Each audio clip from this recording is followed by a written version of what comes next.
Let's have a look at an example of how you could combine virtual reality with a literary story.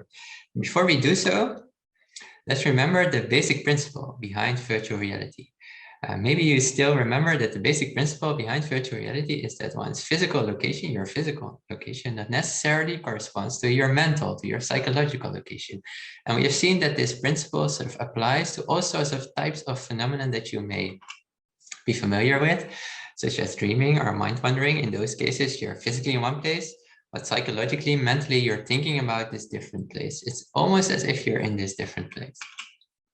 The same holds more or less for literature, right? So you might be reading this novel on your couch, but mentally it might transport you to this completely different world. So psychologically, you might sort of forget that you're on your couch, but you might really feel immersed in this different world. And to some extent, this may also be the case for different types of art, right? Like movies or paintings or music. Yeah, we have also briefly seen that some types of drugs may also do this to you. So you might be physically in one place, but you might start hallucinating and see all sorts of things and really get transported into this different world. Also, computer games can do this, right? You may really forget where you are, you may forget about time, and really feel as if you're in this different world that's generated by a computer. And then, as you know by now, also virtual reality can do this. So you sort of forget where you are, so you suspend your disbelief. It's really as if you're in this different world, as if the different world in which you are immersed is sort of real, and you act in the way that is sort of aligned with what you see and what you experience there. So in a sense, this basic principle is more or less the same for all those different instances, but it's also good to remember that there are some differences. So if you're reading a novel, if this is a nice novel, if this is working well for you, and you're reading about this different place, you're reading a story, there's a certain story world, you form a certain mental model of this story in your head. But the crucial thing here is that you're doing this yourself, right? You're really imagining this different world yourself. So if different people are reading the same story, they might imagine all sorts of different worlds because they have different experiences, because to them, this story sort of elicits a different world. So you really have to do some work yourself, right? If you compare this with virtual reality, if you wear this VR headset, for instance, this different world is already presented to you. So you don't have to imagine yourself what it is like. Still, there are more and more approaches sort of combining aspects of literary work, of this kind of reading a novel or reading a poem with virtual reality, where also sort of audio-visual environment at the same time is being presented. And one very nice example, I think, is called in English out of sight. So here the idea is that you wear a headset, a VR headset, and all of a sudden you're in this different world, and there are two people in this world, a father and a daughter. And the nice thing about this experience is that you take either the perspective of the daughter or the perspective of the father, and you can sort of experience the same literary story from one perspective or from the other. So this really adds something, right? Compared to traditional novels, traditional stories. And it also really very nicely makes use of the affordances that VR offers. So I can say a lot about this experience, and I can describe it in many ways or show you pictures. But there's also a very nice video about this that I've taken from this website, outofsight-vr.com. That really nicely describes it. So let's have a look. Out of Sight is a drawn virtual reality which takes you to the world of 9-year-old Lena and her father. Hey, Dad. Hi, Lena. Did you have a nice day? Lena lost her sister Lisa and her father lost his daughter. So this is Lena, the main character, the daughter in the story, and her father Leonard. So you see that they're healthy and kind of pretty people, but there's also something wrong. And that was, for me, my biggest challenge to put that into the characters.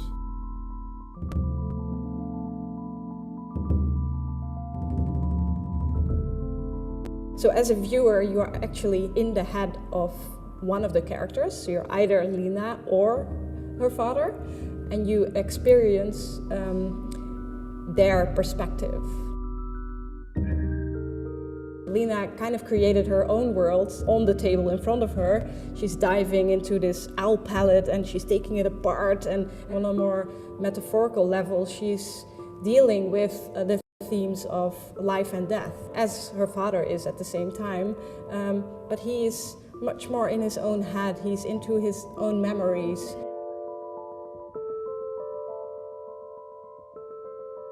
Well, the difficult part in telling an interactive story where you're in somebody else's head is letting the people figure out where they are without making them lose focus on what the story is actually about.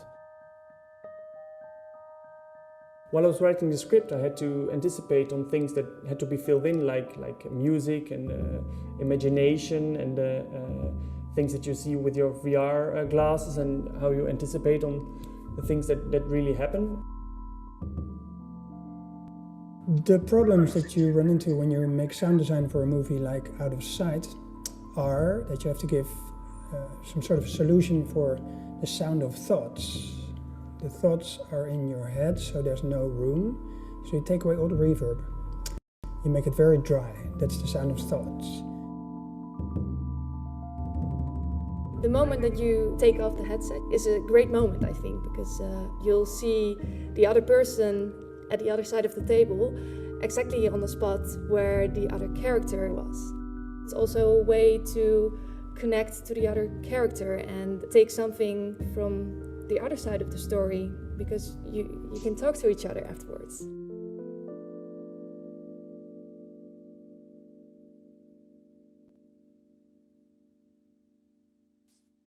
Nice, right? So I think two things are interesting here. One is that you may have realized that this is not just a work of art that's created by one person. So typically a novel is written by one writer, right? Or a poem is written by one writer, by one poet.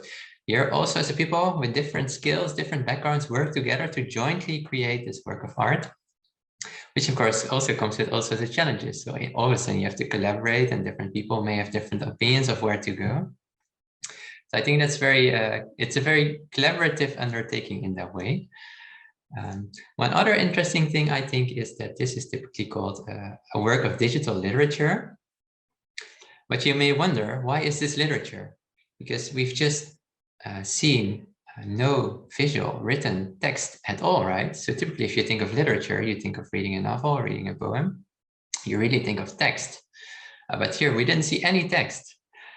But still this is considered literature because, for instance, this author, Jaap Robben, Dutch writer, really stands in this literary tradition. He's very much, in many cases, a literary writer. And also this work is being funded by a literary organization. So therefore it's still considered literature because it really relates to previous tradition, a long tradition of literature. It's just a new instance of literature that makes more use of digital opportunities compared to more traditional novels and poems.